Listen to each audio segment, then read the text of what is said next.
Start recording. All right, my first stream did not work. Again, I did not have the microphone set up properly. But anyway, here we are. Welcome to my channel.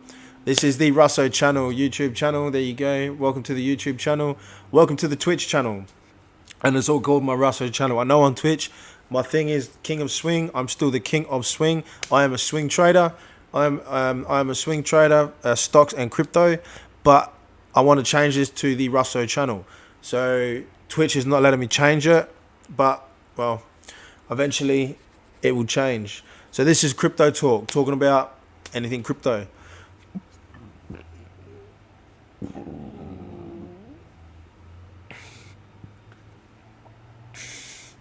Sorry about that, guys, but how you going? All right, so talking about anything crypto.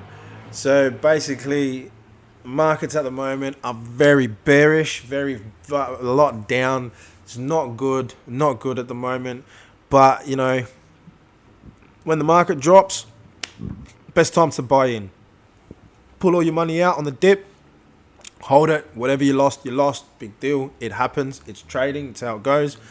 And then as it dips down, watch your indicators, watch your RSIs, watch your EMAs, and any other indicators you've got. Watch what you're doing. Go back testing, back test. Go back to a year ago, because generally on drops like this, it will drop to where it was the previous year or 2 years or 3 years before what that bottom level was. There's a good chance it's going to drop itself back to that bottom level.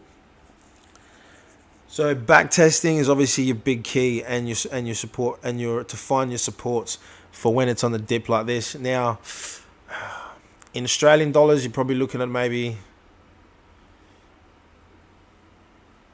27k. That's where it seems to be sitting on its resistance the most. On the support, sorry, not resistance.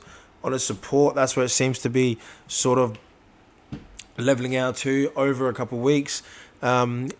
It's trending back down to that at the moment. Was sitting at about 29. It's starting to trend back down. I think it's let's have a sus right here actually. Go on, facial. It's 29,500 at the moment, pretty much spot on to 29,500. Still probably got another 2 grand to drop before it hits back to its resistance.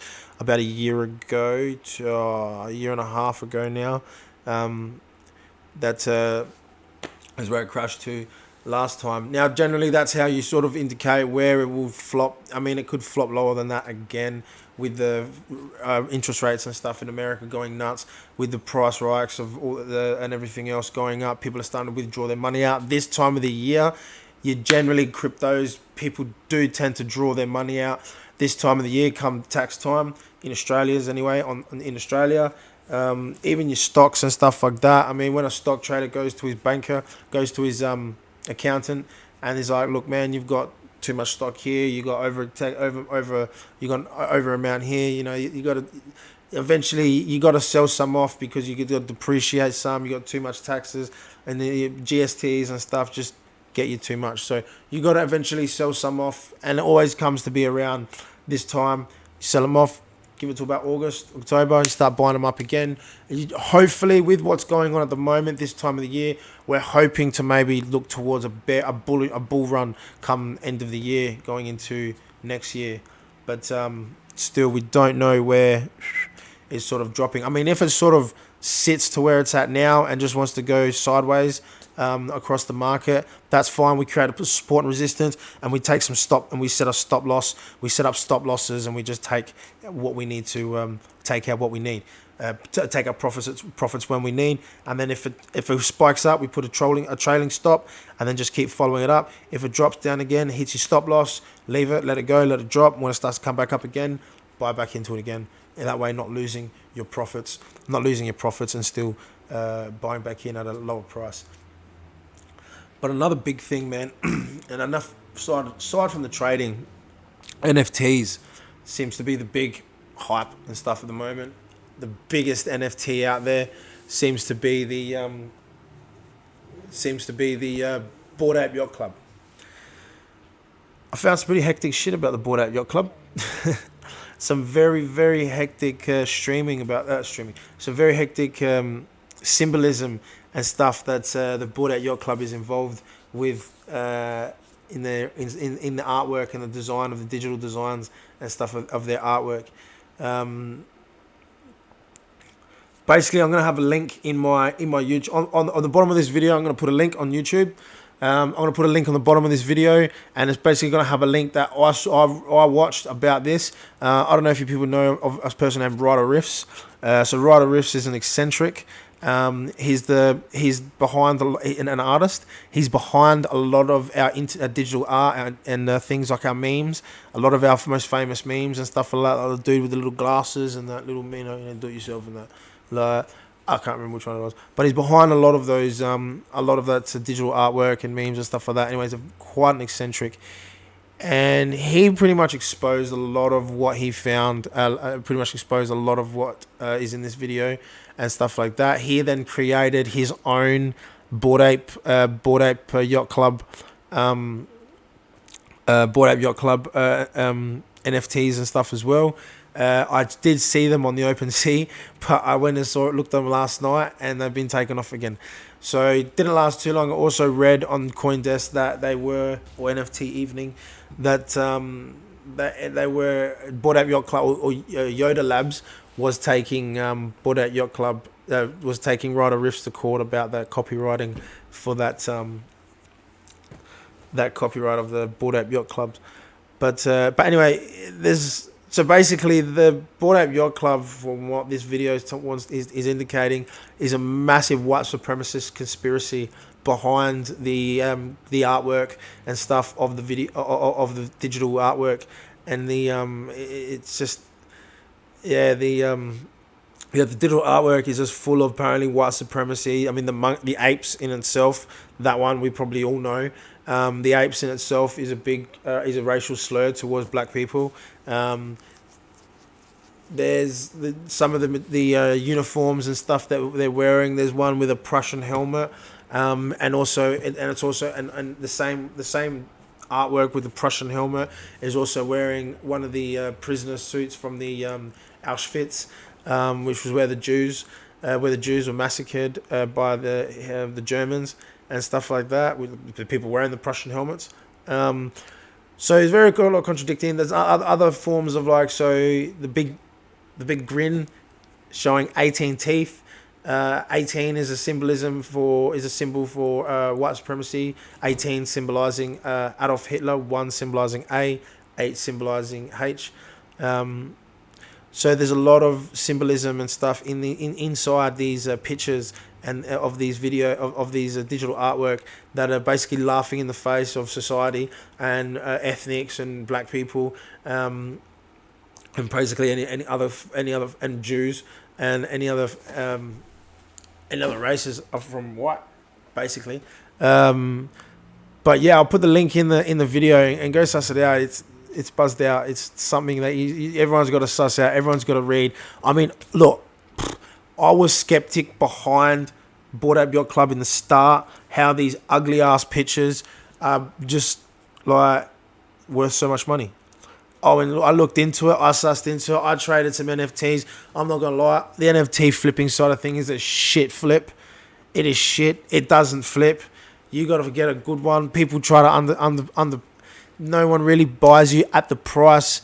You either got to mark your price up ridiculous, then no one even comes near your product, or you set it at a lower price and then people just fuck it off and just take it for nothing. But even if you sit and hold on them, look, I know Gary Vee talks a lot about sitting and holding on your NFTs and this, that, and the other, and he's a real massive advocate behind NFTs. So I don't know. But NFT seems to be a bit of bullshit, from what I can sort of come up. I mean, I've gotten into a few NFTs that have tanked. I also tried to mint a few NFTs that I just couldn't get to the website.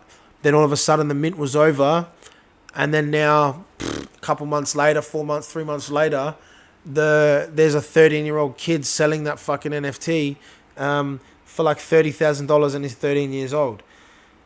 I'm not big. I'm not There's a bit of there's giving kids the opportunity to make that sort of money is not the greatest thing in the world anyway. I mean, look what happens to children stars. You know what I mean? They get their money and they go take drugs and they fuck their lives up.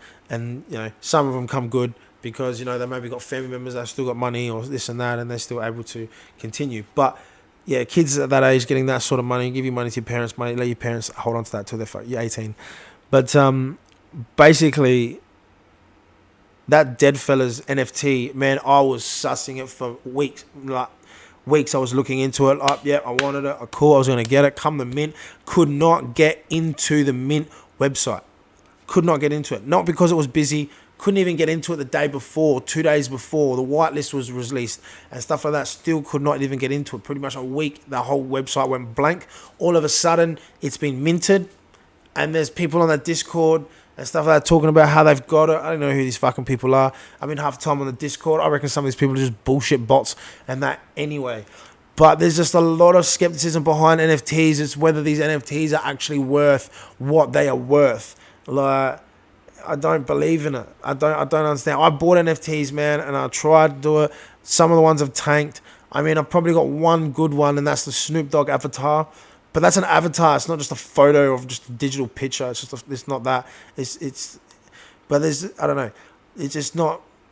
And even with these Bored Ape NFTs being sold for these amounts of money, some of these there's a lot of these famous people that have actually come out saying that they were offered Bored Ape Yacht Club, Mutant Ape Yacht Club NFTs, offered, just given to them and stuff like that. But then they were told that they paid $700,000 for them, $800,000, 650, 80 ETHs for it, and this and that.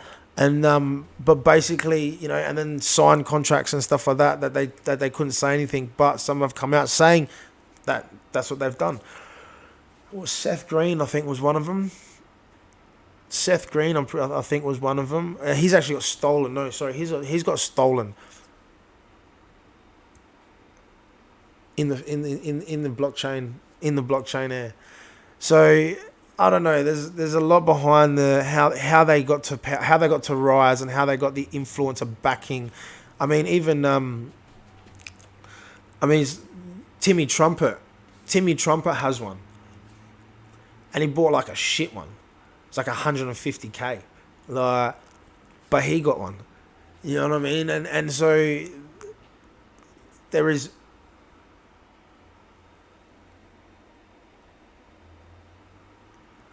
volume. There is people buying this stuff, not as much as what I feel is on the on the platforms. Not as much as what I feel on the platform. Sorry, guys. There's someone at the front. Yeah, so there's not as much as what I feel is on the platform of what they're saying. So there's a lot of hoax bullshit behind it. That it just, I mean, I'm involved in it, and I'm telling you, it didn't work for me. The only thing that probably actually worked was the vacant lands and stuff like that. But then, even then, you just keep getting lowballed. You just get lowballed all the time. It's not something that sort of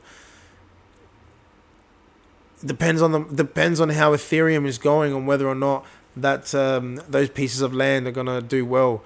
Pixel land, Sandbox land, Decentraland, Amaxi, AXIE, Infinity. It's, I don't know, man. They're just not what it made itself. They made them out look to be a year ago or a year ago now.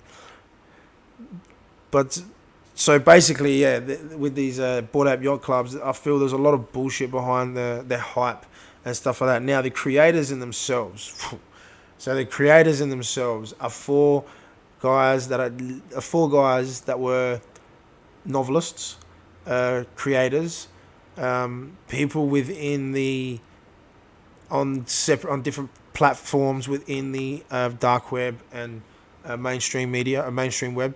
But so from what I have understood, or from this video that I've got on the link, from what I have understood from this video is that these four guys are from a platform. Now, this platform is like the gutter ass of the internet. So basically, where your trolls, all your trolls and that go to, all your trolls and that go to into this one area of the internet, and it's just basically a trolling Olympics where you get some real sadistic comments, wording, comments, paragraphs, sadistic things that are said about people, people in the media at the moment, famous people, non-famous people, people that are just, posting of themselves, influencers on social media, Instagrams and stuff like that, and then people are starting to troll them and all that sort of stuff, and then just make up some real disgusting comments.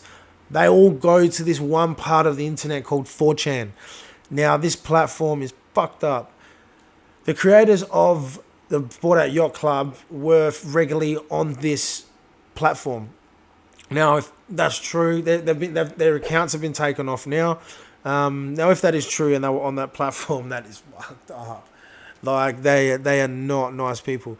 And they basically created symbolism and into the digital artwork of white supremacy and Nazism and things like that, and basically put it all into these photos, and just laughing in the face of society, like laughing in the face of ethnics, blacks, Jews, and stuff like that. I mean, even to their Instagram and stuff, their their Twitter accounts. There's one of them's name's Gremlin, which was from the Smurfs. It was looked like a Jew, and people do reference that. People do reference that character as a Jew to real Jews in as like a gollywog doll for the black people, or like a fucking greasy wog for Italians and stuff like that. Like, it's where was I going with this? So yeah, the referencing. I mean, we all know, first of all, the apes. Like, so the apes already on there is a reference to black people and stuff like that. Didn't click to it myself straight off the bat. I'm not gonna lie, did not click to it straight off the bat. I was watching this podcast, or watching this stream from the Jay-Z's partner there that started Rockefeller Records, and he was going on about it. I mean, you could have picked any other animal, but you chose an ape and stuff like that, which is true. Let's be honest, it's true. Could have chosen any. I could have chosen a dog, cat, like any other animal, fucking toad, frog. I don't know. Actually, I think frogs is racist as well. So frogs in that too. That's part of a symbolism thing. The frog.